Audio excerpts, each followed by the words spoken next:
They called it the Threnn Dominion, and for 11,000 years it had never lost a war it chose to start. Not because its soldiers were exceptional, not because its ships were faster or its weapons crueler than anyone else's. The Dominion won because it never fought a war it could lose. It studied a species for a generation before it ever fired a shot, cataloged every weakness, priced every resistance movement down to the credit, and only then made its move. War, to the Threnn, was accounting.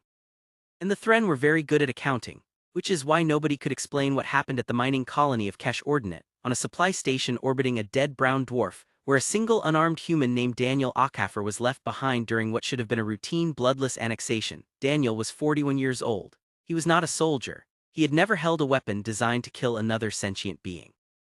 He was a logistics contractor for the Kesh Mining Consortium, the kind of man whose entire professional life had been spent making sure that bolts, oxygen canisters and payroll arrived where they were supposed to on time under budget. When the Threnn cruiser Ashkel Verity dropped out of transit above the station and began its standard annexation broadcast, every human evacuation shuttle had already launched. Daniel had missed the last one by 4 minutes because he'd gone back for a crate of backup air scrubbers that the outgoing shift had forgot to load. The Threnn did not consider this a problem. Their annexation doctrine was simple: broadcast the terms, wait the mandated grace period, and take control of whatever remained. A single leftover human, unarmed with no weapon capable of scratching the hull of their boarding shuttle, registered as a rounding error. Subwarden Elliot Croy, the officer assigned to oversee the transition, logged it as such in her report before she'd even boarded. 1-1 organic remainder, non-combatant, negligible. She was going to regret that entry for the rest of her career. What Subwarden Croy did not know, because it had never been relevant to any annexation the Dominion had ever conducted, was that Kesh Ordnance Station ran on a payment infrastructure. The consortium that operated it processed transactions for 412 independent mining vessels, mineral futures contracts with call centers on 3 continents back on Earth, and a docking fee ledger that reconciled itself automatically every 6 hours against station clocks. Daniel Okafor did not manage the mining, he managed the money. And when the Threnn cruiser announced it was taking control of station infrastructure, all of it without exception, per Dominion Annexation Protocol Article 9, nobody on either side realized that infrastructure legally included the accounting core. Daniel realized it within the hour. He didn't fight. He didn't hide, not exactly. He walked to the small administrative alcove behind the mess hall, sat down at a terminal that still had station-wide access because nobody had thought to revoke it from a rounding error, and he started reading the Dominion's own boarding directive. It was thorough. It was, in its way, honest. A species that had never needed to lie its way into a conquest had no instinct for writing contracts that couldn't be read against it.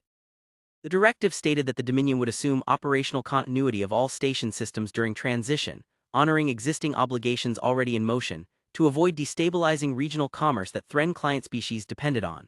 It was meant as a courtesy clause, something to reassure the neighboring systems that annexation wouldn't crash their markets. Daniel read it twice, and then he smiled for the first time since the shuttle left without him. Existing obligations already in motion.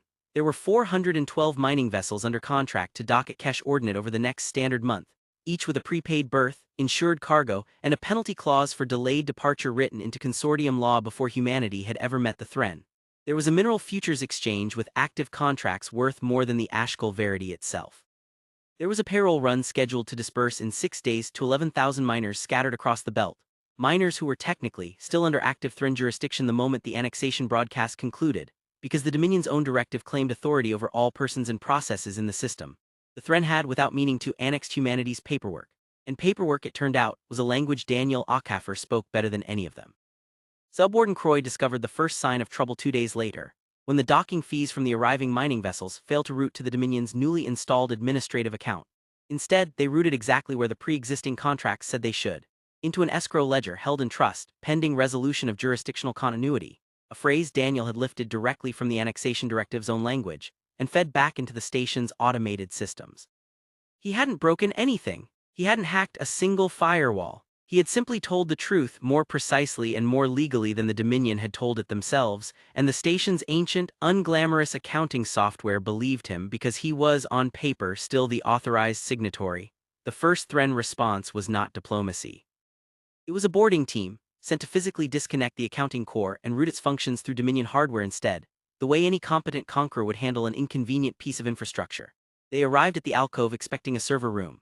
What they found was a single terminal wired into a station-wide financial mesh that had been designed, decades earlier, by a consortium terrified of losing a single transaction to hardware failure in the middle of nowhere. The core wasn't a box you could unplug. It was distributed across 41 redundant nodes throughout the station's superstructure, each one legally required to independently verify any change against the others before accepting it, a fail-safe built for solar flares and micrometeorite strikes, not for four-jointed soldiers with cutting tools. Unplugging one node didn't stop the ledger. It just made the remaining 40 flag an unauthorized tampering event and freeze every outstanding transaction system-wide, including, as it happened, the fuel transfer authorization. The Ashkel Verity itself needed to top off its tanks before its next scheduled jump. The boarding team left without touching anything further. Their commanding officer filed a report recommending against further physical interference pending review, which was, Daniel would later learn, about as close as a Threnn soldier ever came to admitting he'd been outmaneuvered by a filing cabinet. Croy summoned him personally after that. It was the first time the Threnn had acknowledged he existed as anything other than a line item. She was tall in the way her species always was, gray-skinned, four-jointed, with eyes that saw slightly further into ultraviolet than human ones, and a voice modulated through a translation collar that gave her words a flat, unbothered calm. She did not threaten him. Threnn doctrine considered threats against negligible assets to be a waste of processing cycles.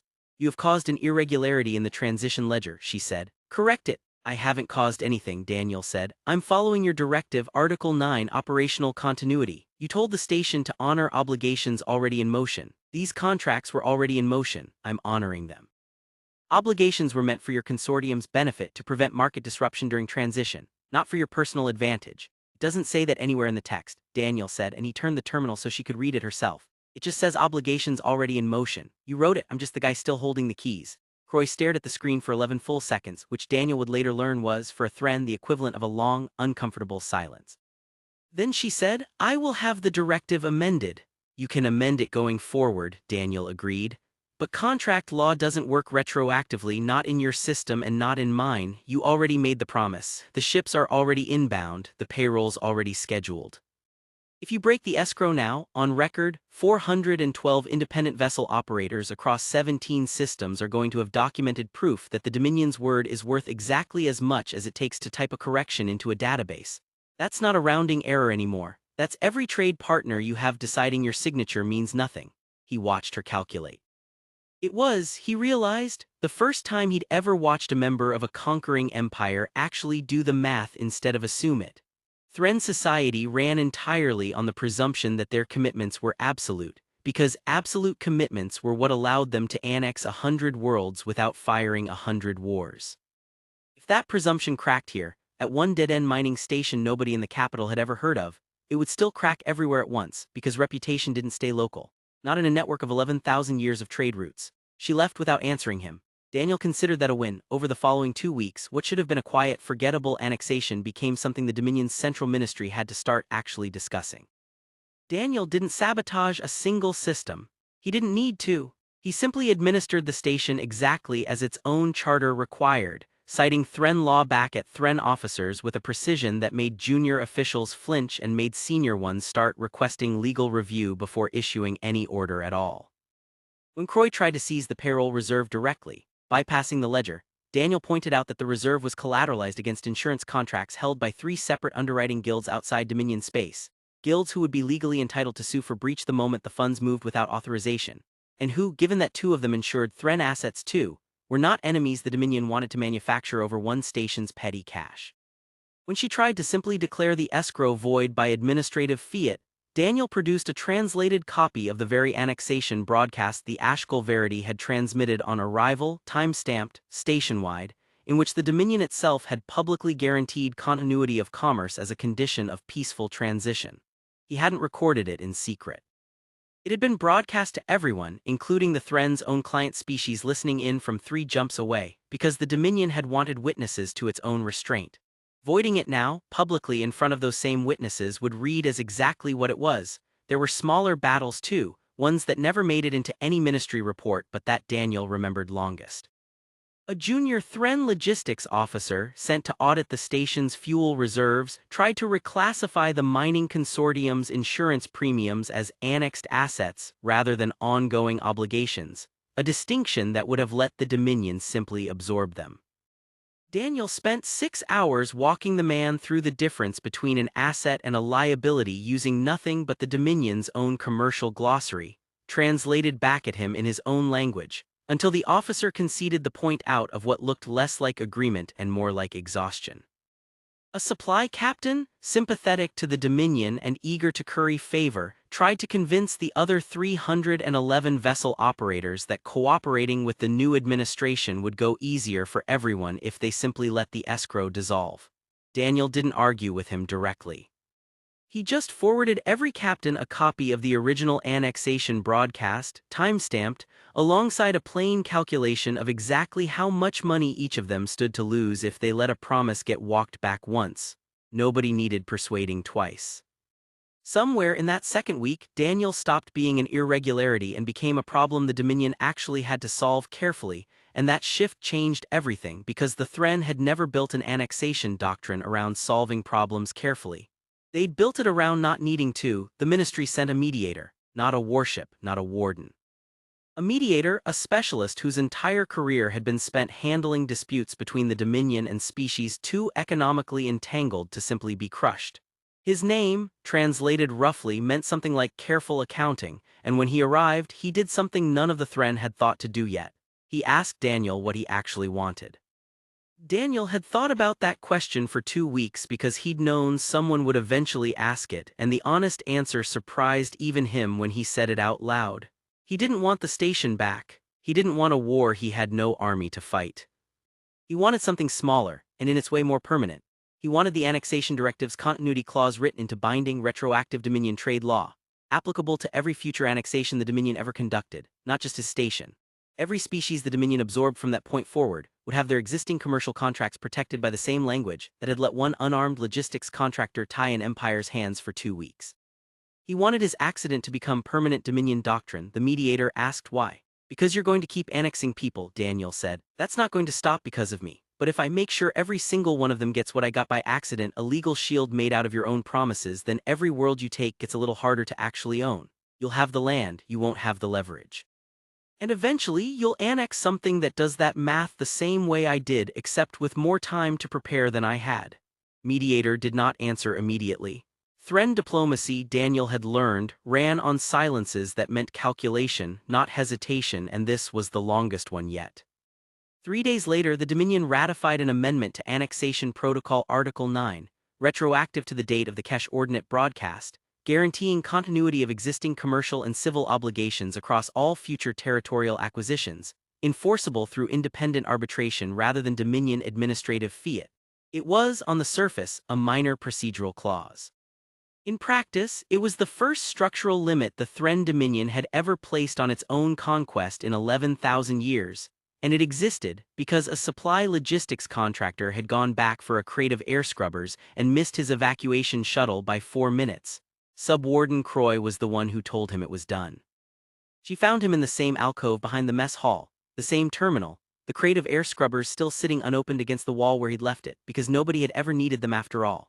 You understand what you've done, she said. It wasn't quite a question. I balanced a ledger, Daniel said. You have made every future annexation more expensive. Every world we take will now cost more in time and arbitration and reputation because of what you did here. You annexed a mining station and got out-argued by a guy whose whole job was making sure oxygen tanks showed up on schedule, Daniel said. Maybe that should tell you something about the kind of species you just picked a fight with. Croy looked at him for a long moment, and something in the angle of her head suggested, as close as her species came to it, something like respect. The ministry has authorized your consortium's continued operation of this station under the new protocol, she said. You will remain as administrator of record. Good, Daniel said. Then let's talk about your docking fees. I noticed your cruiser's been sitting in our slip for 3 weeks without paying berth rent. The first time in 11,000 years, a subwarden of the Threnn Dominion laughed, short and startled, like something surprised out of her instead of chosen. News of Kesh Ordinate spread slowly at first, the way these things always did across a trade network that stretched further than any single mind could track. But it spread. Other species under Dominion administration began citing Article 9 within months. Independent guilds started writing contracts that assumed the clause would hold, because a defeated logistics contractor at a nowhere station had made it hold once already, on the record, against an empire 11,000 years undefeated. The Threnn never lost a war after that. They still don't, not in the way soldiers understand losing. But they learned slowly, the way old and confident things learn things they never expected to need, that there is more than one kind of surrender, and that sometimes the most dangerous person in the room is not the one holding a weapon, but the one still holding the paperwork nobody bothered to take away from him. Daniel Okafor kept doing his job. Bolts, oxygen canisters, payroll, on time, under budget. He never called himself anything other than what he was. But 412 ship captains, 11,000 miners and one increasingly thoughtful subwarden knew better, and somewhere in the Dominion's own capital, buried in an archive nobody outside the ministry would ever read, his name sat quietly attached to the only clause in 11,000 years of conquest law that the Threnn Dominion had ever written to protect something other than itself. It hadn't taken an army. It had taken one man, a missed shuttle, and a directive careless enough to promise something an empire didn't expect anyone left behind to actually read. Years later, when the historians of a dozen species tried to explain how a single unarmed contractor had done what entire resistance fleets across the Dominion's long, undefeated history had never managed, they kept reaching for the wrong metaphors. They called it a trick. They called it a loophole, a technicality, a stroke of luck that happened to land on the right desk at the right time. Daniel never corrected them, mostly because by then he was busy running a much larger office with a much larger staff, still reconciling ledgers, still making sure things arrived where they were supposed to on time under budget. But the Threnn themselves in the end understood it more precisely than anyone. It hadn't been a trick. A trick works once and then the mark learns to watch for it. What Daniel had done was simpler and far harder to defend against. He had taken the Dominion at its word in front of everyone and made sure the whole galaxy was watching when he did it. An empire built on the presumption that its promises were absolute could survive losing a battle. It could not survive being caught publicly treating its own word as optional, because the moment that happened even once, every treaty, every tribute agreement, every quiet annexation that had ever run smoothly on trust alone became a negotiation again. Subwarden Croy rose eventually to a seat on the ministry's own trade council, where for the rest of her long career she made a quiet habit of asking one question before every new acquisition was approved. What exactly have we promised them and who is going?